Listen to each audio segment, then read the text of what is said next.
నమస్తే. శ్రీ గురుభ్యో నమ. శ్రీమాత్రే నమ. ఆదిత్యాయ చ సోమాయ మంగళాయ బుధాయ గురు శుక్ర శనిభ్యే రాహవే కేతవే నమ. ఇక రెండవ రాశి రెండవ పక్షంలో అంటే జనవరి 2025 రెండవ పక్షానికి గాను గ్రహస్థితి ఎలా ఉంది అంటే గ్రహాల యొక్క గమనం ఎలా ఉంది అంటే ముందుగా రాహు మీనంలో ఉన్నాడు, గురువు వక్రించి వృషభంలో ఉన్నాడు, కుజుడు వక్రించినటువంటి స్థితి మొదట 15 నుండి దాదాపు 20వ తారీఖు వరకు కర్కాటకంలో ఉండి 21 నుండి మనకి మిథునంలోకి కనిపిస్తాడు. ఇక తర్వాత కేతువు కన్యలో ఉంటాడు, బుధుడు మనకి ముఖ్యంగా ధనుసు రాశిలో కనిపిస్తాడు, రవి వచ్చేసరికి మకర రాశిలో ఉంటాడు. ఇక శుక్ర శనులు ఇద్దరిని కనుక చూస్తే ముందుగా కుంభరాశిలో ఉండి శుక్రుడు మాత్రం 28వ తారీఖు మళ్ళీ మార్పు చెందుతాడు మీనంలోకి. ఇది రెండవ పక్షం యొక్క గ్రహస్థితి. మరి ఇలా ఉన్నప్పుడు ఒక్కొక్క రాశి వారికి ఎలాంటి ఫలితం కనిపిస్తుంది? ఎందుకు అంటే మనకి కొన్ని యోగించే గ్రహాలు ఉంటాయి, కొన్ని యోగించని గ్రహాలు ఉంటాయి.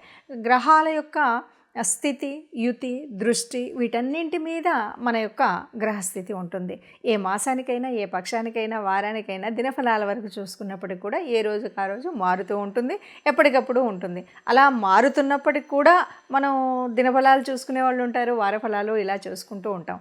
దీనికి కారణం ఏమిటి అంటే ఏదైనా సరే జరగబోయే పరిస్థితులలో వచ్చేటువంటి గ్రహాల మార్పు వల్ల మనకి ఏదైనా అనారోగ్యం, లేకపోతే ఆర్థిక ఇబ్బంది, లేక ఉద్యోగ చలనం ఇలాంటివి ఏవైనా ఉన్నప్పుడు దానికి తగు జాగ్రత్త తీసుకోవడం కోసం, లేదా కొన్నిసార్లు ఆ గ్రహాలని సంతృష్టిపరచడం కోసం మనం చేసేటువంటి గ్రహాల యొక్క పరిహారాలు ఇవి తెలుసుకుంటే గనక మనకు రాబోయే కష్టం నుండి కొంత తగ్గించుకోవడం, లాభం ఉంది అంటే దాని సద్వినియోగం ఎలా చేసుకోవాలి అనేటువంటి విషయాలు తెలుసుకోవడం కోసం మాత్రమే మనం ఎప్పుడూ కూడా ఈ గ్రహాల యొక్క ఫలితాలను అంటే మాస ఫలితాలు కానీ, వార ఫలితాలు కానీ, పక్ష ఫలితాలు కానీ, దిన ఫలితాలు కానీ తెలుసుకుంటూ ఉంటాం. అందులో భాగంగా మరి 2025 జనవరి మాసానికి మాస ఫలితాలు మనం ముందుగా రాశి వారీగా అంటే ఒక్కొక్క రాశి 12 రాశులకు ఫలితాలు తెలుసుకుందాం. మకర రాశి వారికి 2025 జనవరిలో ఎలా ఉంది అని చూసినట్టయితే మనం మకర రాశి గురించి చెప్పేటప్పుడు ఒక విషయాన్ని చెప్తాం.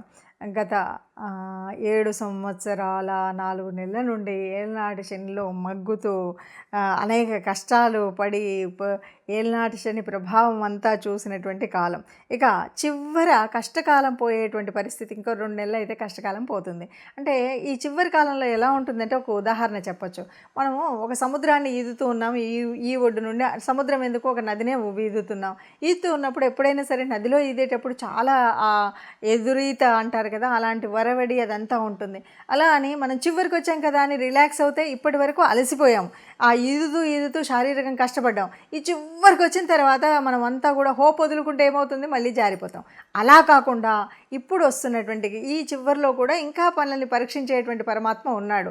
ఆ పరమాత్మ పరీక్షిస్తూ ఉంటాడు. కాబట్టి ఈ చివరి కాలాన్ని కష్టాలు ఎన్ని వచ్చినా సరే ఇంకా నాకు దగ్గరగా శుభాలు వచ్చేటువంటి సమయం వచ్చింది అనేటువంటి ధైర్యంతో, స్థైర్యంతో, మానసికంగా నేను ఇది చేయగలుగుతా అనేటువంటి నమ్మకంతో, మొండితత్వంతో, మకర రాశి అంటేనే చాలా మొండి పట్టుదల ఉంటుంది. చాలా పనులు తాము స్వయంగా చేసుకోగలుగుతారు, చాలా పనులు క్రమశిక్షణగా చేసుకోగలుగుతారు. ఇది మకర రాశికి పెట్టింది పేరు. ఎందుకంటే వాళ్ళకి ముందు నుండి కూడా ఏ పని చేయాలన్నా పట్టుదలలో తక్కువ ఉండరు, ఏ పని చేయాలన్నా స్వయంగా చేసుకుంటూ ఉంటారు. ఏ పని చేయాలి అన్నా అంటే కొంచెం కూడా వెనకేయరు. అప్పుడప్పుడు కొద్దిగా బద్ధకం వచ్చినప్పుడు ఆ బద్ధకాన్ని విడితే చాలు, చక్కగా ముందుకు వెళతారు. కష్టం కూడా ఇంత కష్టం వచ్చిందా నాకు అని తర్వాత అనుకుంటే తప్ప తెలుస్తుంది, కానీ కష్టాన్ని కూడా కష్టంగా అనుభవించకుండా ఇష్టంగా చేసుకునేటువంటి మనస్తత్వం కలిగినటువంటి వాళ్ళు మకర రాశి వాళ్ళు. కాబట్టి మనం ఇక్కడ చేయాల్సింది ఏంటంటే గ్రహచారం ఎలా ఉంది అని ఆలోచించకండి.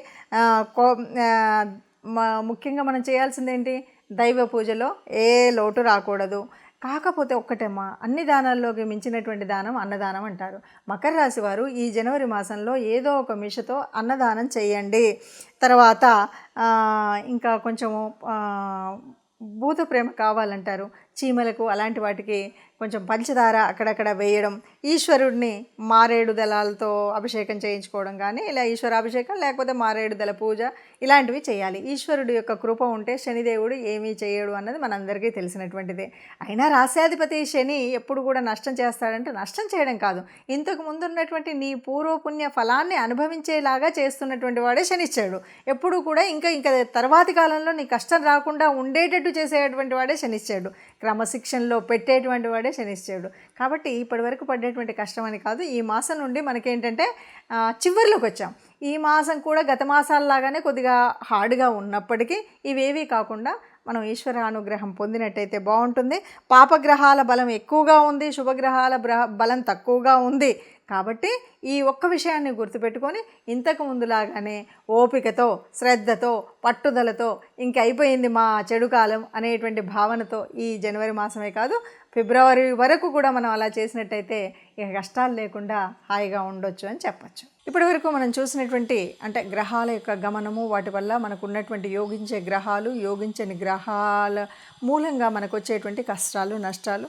ఇప్పటి వరకు కొన్ని రాసులకి అర్ధాష్టమ శనిలో ఉన్నారు, కొన్ని రాసులు ఏళ్ళనాటి శనిలో ఉండి చివరి దశలో ఉన్నారు. ఇలాంటి పరిస్థితుల్లో మనము ఎలా ఏంటి అంటే కనుక ఆలోచించినట్టయితే మరి గ్రహాల యొక్క అనుకూలత ఉండాలి, ఇష్టదేవత యొక్క అనుగ్రహము ఉండాలి.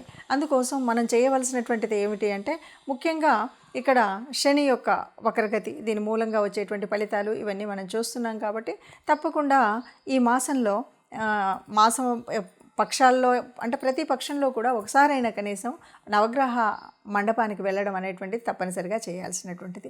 మనం రాశి వారీగా చెప్పుకుంటున్నటువంటి మన రాశిలో చెప్పుకున్నటువంటి గ్రహాల అనుకూలత కోసం తప్పనిసరిగా మూల మంత్రాలని చదువుకోవడం ముఖ్యమైనటువంటిది.